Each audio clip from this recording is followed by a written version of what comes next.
I find that this part of the year is some of the hardest, especially in Canada where it is very, very north and very, very cold. And it's been cold since November. So now that we're in February, it feels like winter may never end. We passed Christmas, we passed the shortest day of the year, and yet it's still so cold and miserable. And we won't have light for another, 2 months. And it's still getting dark at like 4:30 p.m. And we're all tired and exhausted.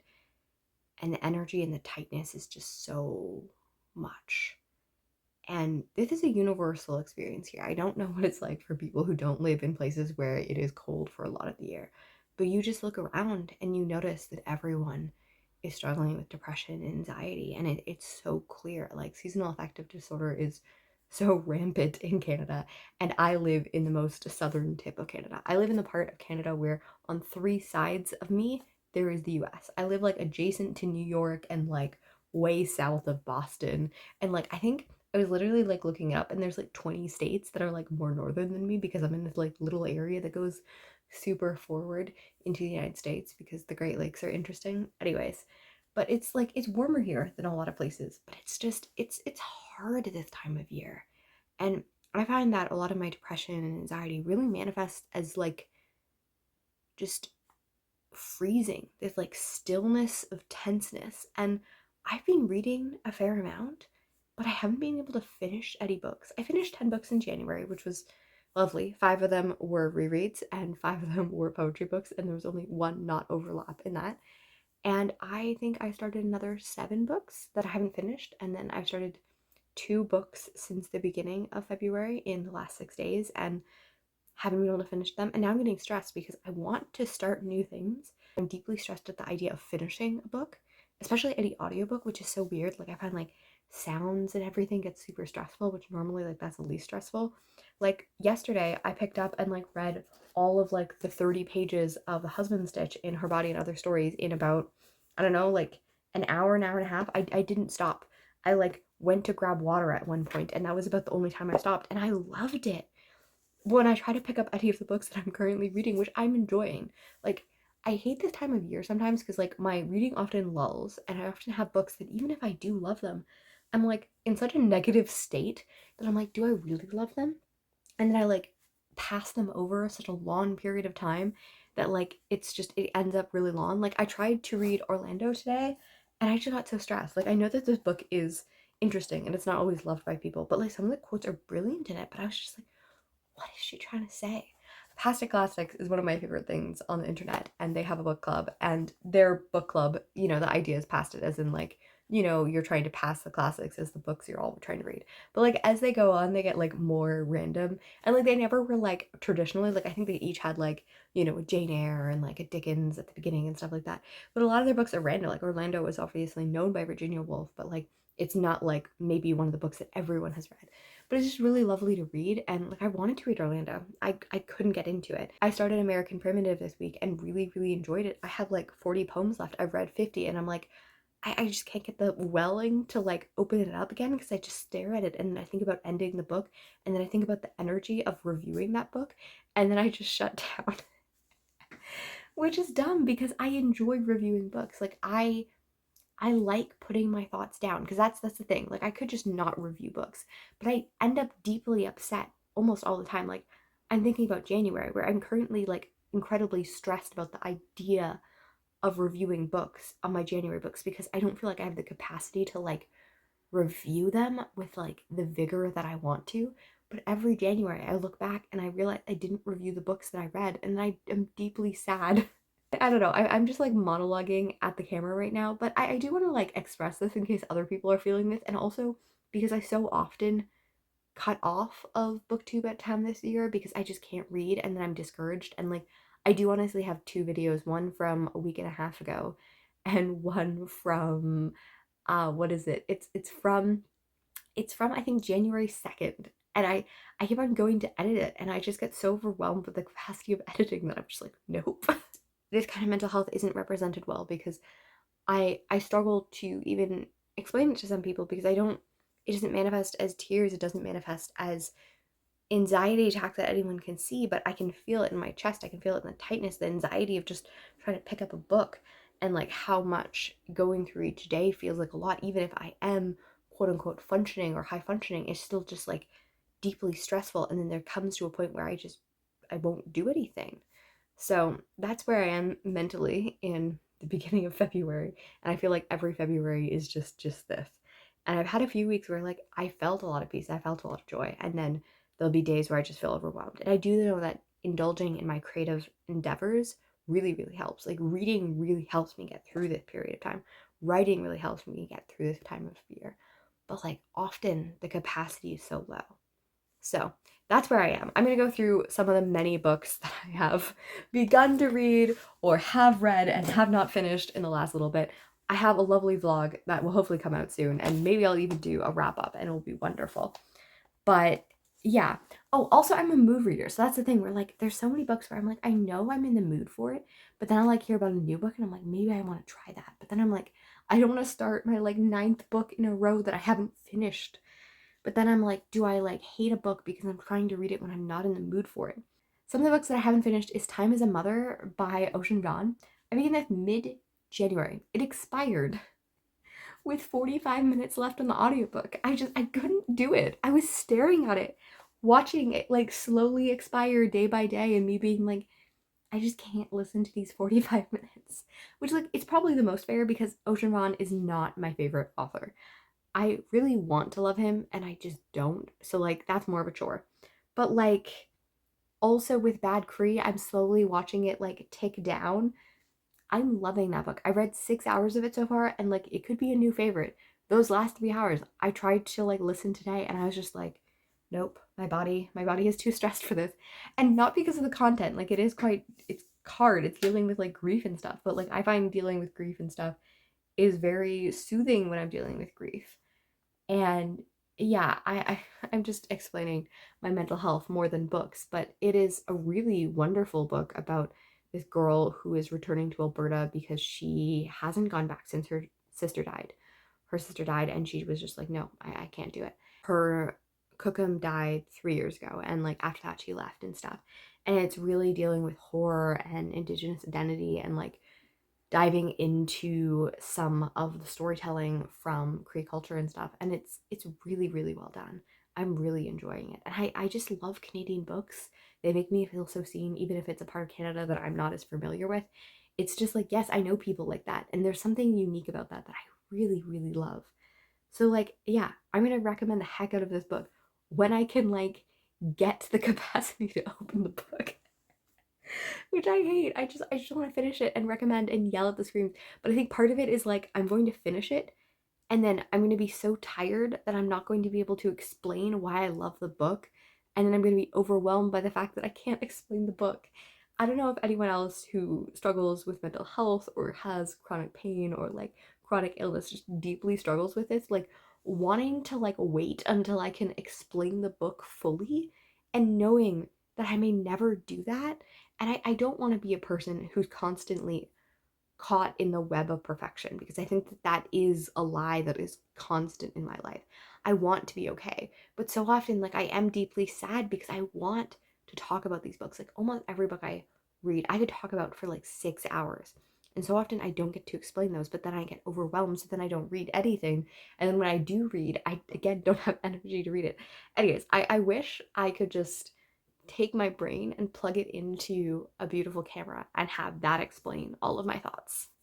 Another really embarrassing one is Foster by Claire Keegan. I wrote a lot of thoughts on the rereading of Small Things Like These and the first like half an hour of this, and I was enjoying a slow reading of this. This is one that expired with 45 minutes left, and then I got it out of the library, and again I've been staring at it and I'm like, I just can't do it. I want to write the perfect review about this and I just can't. So yeah, I'm starting with this informal video so that I can get over that because I want to write a really great review of it. Will I have the capacity? Probably not. I'll continue to stare at ceilings. I like I think also like I do talk about anxiety a lot, and I do think that I have active anxiety. Although technically I don't have clinical anxiety. I have clinical depression, but I don't actually have clinical anxiety. But a lot of it is health. Like I spent a lot of day today trying to read and then also like ending up with my eyes closed, in a pillow because I couldn't keep my eyes open when I was trying to read. I have a lot of chronic pain too and a lot of brain fog. So like part of it is I am trying to listen and my brain is like, I don't understand the words. So it's a mental health and a seasonal thing, but it's also a chronic illness part. And there's often so many layers to people that it just adds up and adds up and adds up. And yeah, I was even trying to listen to a video essay earlier and I was just like, I had to stop. I was like, my brain is just not processing this material.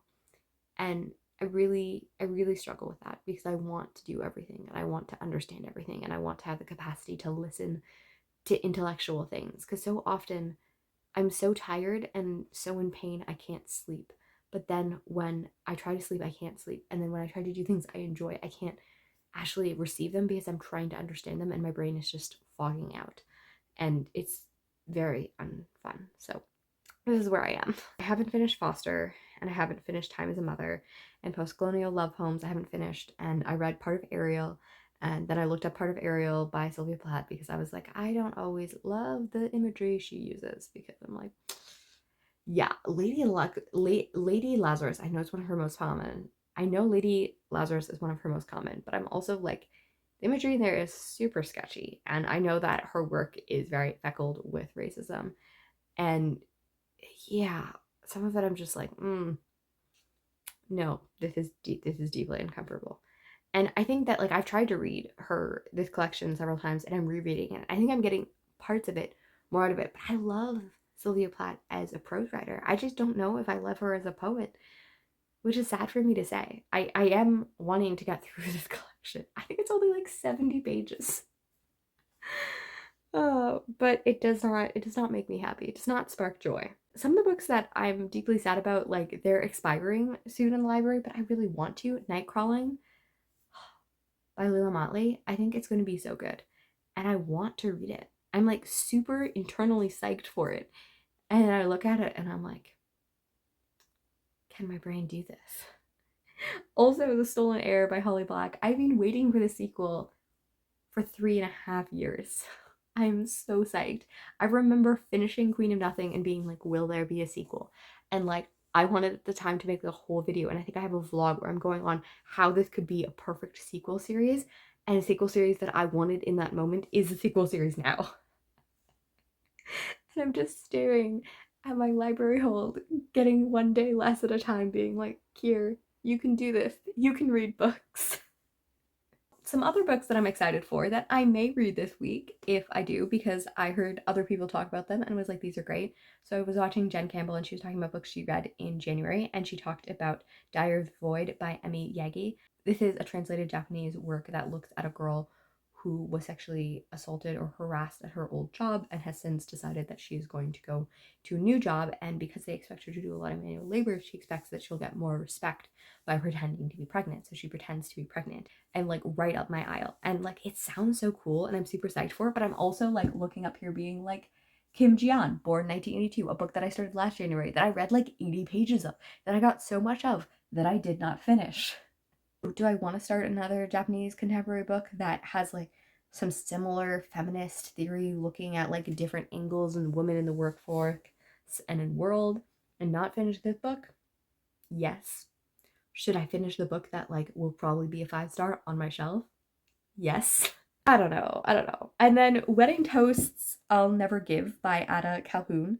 This is a recommendation from Books Unbound. It sounds really cool and it's 3 hours. And like it's kind of memoir-ish and goes into people's marriages, and I love complicated marriages. They are my favorite thing in history. And it's 3 hours, but it's also an audiobook, which is making me super stressed out. And I'm like, if I read this book that's like less serious before I read all of the other books that I'm like supposedly supposed to be reading, there's so much weird like guilt and like anxiety caught up in the reading world, or like not even like these are self-imposed completely on me. But yes, these are some of my thoughts. And I really want to read Crow by Ted Hughes, but I'm like, I should read Ariel first. But Ariel is killing me. And I'm like, Ariel, should I not finish all of the other books I'm trying to read? And Underground Railroad that I love so much and I desperately want to read. And it's just like, I get so much stress about this. So I'm hoping by narrating this all to you that I will have less stress. So maybe this is just gonna become Sunday reads, because I find that Sunday afternoon, after church, after like having a restful day, I often want to talk about what I did during the week and what I did during the weekend. So maybe this will become a tradition. But anxiety 101, let me know how it's wintry there, how it's summery there. If you are one of the wonderful people who loves winter, remind me of the beauty, because I cannot wait till May when I feel life again. But normally around this time is when I start either a Bronte book or a Jane Austen. Normally it's a Bronte book, and like that's also like every single year I've like started a Bronte book kind of at the year because I feel gross and depressed and I just want to read gothic books, and I really want to pick up Agnes Grey or Tenant of Wildfield Hall. But I'm like, I kind of need to stop because there's currently 41 books on my currently reading, and that is going to take some dedicated time. So that. I also kind of really want to read Northanger Abbey because Austen Therapy is in there, and I'm just really loving it. And then I'm like, oh, should I read like Pride and Prejudice? Because Pride and Prejudice is now one of the only books I have never read physically by Jane Austen. And I really want to do a ranking of all my lovely Jane Austen books, but because I have so much pre-feelings about Pride and Prejudice, because it's the only one that I knew the story beforehand, and I grew up with the 2005 movie that I love so much. And I do really want to enter it. I listened to it again on audiobook last year. And I'm like, I do really want to engage like every sentence before I think I do my final rating of Jane Austen. But my final rating of Jane Austen is going to be so not a final rating because I really intensely like all 6 of her books for different reasons. Like I could make an argument for almost every single one being my favorite. Like I think Emma will always be like my favorite because of how personally I relate to Emma and how much I dearly love Knightley. But like everything else, the second place on any of those books could be deeply argued. Like the things that I love about Mansfield Park or Persuasion, about Northanger Abbey, about Pride and Prejudice, and then I read Sense and Sensibility, and like I love so much of that, but like I feel like also Sense and Sensibility I had more expectations because it's like one of the names you're familiar with, and I read it last, so it's like it's an interesting thing because it's her first book, but I read it last in my canon, so it's just really interesting. And then I really want to read Lady Susan. Like there's so many things that I just want to do, and never enough space or time. But I'm like, I don't know. Maybe I don't know. I also want to be slow. Like, I want to allow myself to, like, not finish books and to not accomplish and do things. But I also don't want to be tethered by this anxiety and this stress. So, yeah, this is my, like, working out. How do I be more chasing the clouds with enjoying the books, especially enjoying the books on my shelves and to read physical books, which I have so many. And then how do I also do that when being kind to myself and when being what I need in that moment? So, yeah, those are my thoughts. Let me know your thoughts, and I will talk to you next time.